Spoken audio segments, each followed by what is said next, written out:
சர்க்கரை வியாதியாக இருக்கலாம், அல்லது ருமட்டாய்டு ஆர்த்ரைட்டிஸாக இருக்கலாம். ருமட்டாய்டு ஆர்த்ரைட்டிஸ்னால் ஸ்மால் ஜாயின்ட்ஸ் தான் பாதிக்கும். அதுக்கெல்லாம் ப்ளட் டெஸ்ட்டு, மற்ற இன்னும் டெஸ்ட்டுகள் நேரில் பேஷண்ட்டை பார்த்து எப்போ வலி அதிகமாக இருக்குது, காலையில் ஏர்லி மார்னிங் ஸ்டிஃப்னஸ் இருக்கா, அதெல்லாம் தெரிஞ்சால் தான் நான் குணப்படுத்த முடியுமா என்னென்னு தெரியும். சர்க்கரை நோயினாலேயும் சிலருக்கு அந்த ஸ்மால் ஜாயின்ட்ஸ் அஃபெக்ட் பண்ணலாம். அது ட்ரிகர் ஃபிங்கர்னு அப்படி வலிக்கும், டக்குன்னு விடுற மாதிரி இருக்கும். நிறைய கண்டிஷன்ஸ் இருக்குது. அதனால் அதை மருத்துவர்கிட்ட காட்ட சொல்லுங்கள். அல்லது ருமட்டாலஜிஸ்ட்டுன்னுட்டு அதுக்குரிய ஸ்பெஷல் படிப்பு உள்ள டாக்டர்ஸ்லாம் இருக்காங்க இல்லையா, அவங்கள பார்த்து காட்ட சொல்லுங்கள். அல்லது அவங்க குடும்ப டாக்டர் யாரோ அவங்ககிட்ட காட்டி ஒரு ஒப்பீனியன் வாங்கிட்டு அங்கே போக சொல்லுங்கள். நன்றி நன்றி டாக்டர் அவர்களே. தொடர்ந்து இணைப்பில் வருகை தந்திருக்கக்கூடிய திரு கோபால், உட்கார்ந்து எழுந்தால் சில நேரங்களில் தலை சுற்றல் வருவது எதனால் டாக்டர்?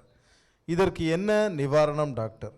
சுகர் பிரச்சனை எதுவும் இல்லை, பசி வந்து நல்ல உணவும் எடுக்க முடிகிறது, அதில் எந்த குறையும் இல்லை என்று கேட்டிருக்கின்றார்.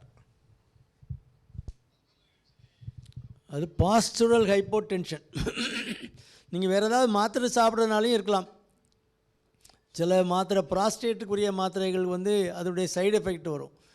நீங்கள் படுத்திருக்கும்போது பிபி வந்து 120 130 இருக்கும், சிஸ்டாலி மேலே உள்ள பிபி. அப்படி அப்ரைட்டாக நீங்கள் எழுந்தீங்கன்னா 100க்கு கீழே போயிடும். அப்போ அவ்வளோ டிஃப்ரென்ஸ் வரும்போது மூளைக்கு சப்ளை குறையும், டிரான்சியண்ட்டாக உங்களுக்கு ஒரு தலை சுற்று மாதிரி வந்துடும்.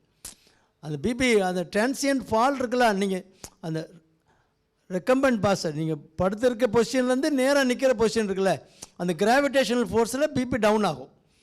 அதுக்கு பேர் பாஸ்டுரல் ஹைப்போடென்ஷன். அந்த மாதிரி கண்டிஷன் ஒரு ஏஜுக்கு அப்புறம் சிலருக்கு நார்மலாக வரலாம். அது வேஸ்குலர் டோன் குறையாக இருந்தால் வரலாம் சிலருக்கு.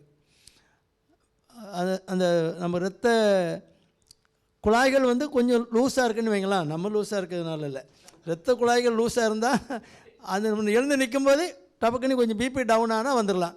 அல்லது சில ட்ரக் இன்டியூஸ்டாக இருக்கலாம். சில மாத்திரைகளுக்கு உங்களுக்கு பாஸ்டுரல் ஹைப்போடென்ஷன் எழுந்து நிற்கும்போது குறைக்கணும். அப்போ அந்த மாத்திரையை மாற்றணும்.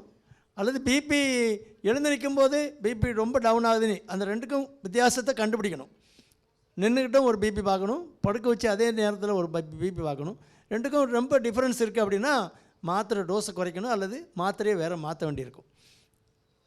பொதுவாக இந்த காரணங்கள் தான் இருக்கலாம். சில ட்ரக் இன்டியூஸ்டு காரணம் தான் இருக்கும், மாத்திரையினால தான் பொதுவாக அப்படி இருக்கும். அதனால் அதை நீங்கள் உங்கள் மருத்துவர்கிட்ட காட்டி அதை சரி பண்ணிக்கோங்க. மற்றபடி ரொம்ப ஓல்டு ஏஜில் அதுவும் ஹைப்பர்டென்சிவ், ஆன்டி ஹைப்பர்டென்சிவ் பிபி போடுற மாத்திரைகள் வந்து ரொம்ப அவங்க பிபி வந்து 180 170 180 170 அந்த செட்லேயே அதிலே செட் ஆகி பிரெயின் சர்க்குலேஷன்லாம் அதில் தான் பழகிருக்கும். அந்த பிபி இருந்தால் தான் சர்க்குலேஷன் நார்மலாக இருக்கும். நீங்கள் நார்மல் ஆக்குறேன் அப்படின்னு சொல்லி 120 110 நீ கீழே கொண்டு வந்தீங்கன்னா 60 70 பாயிண்ட் குறையுதில்ல. நான் இப்போ நிற்கும்போது இன்னும் குறையும்.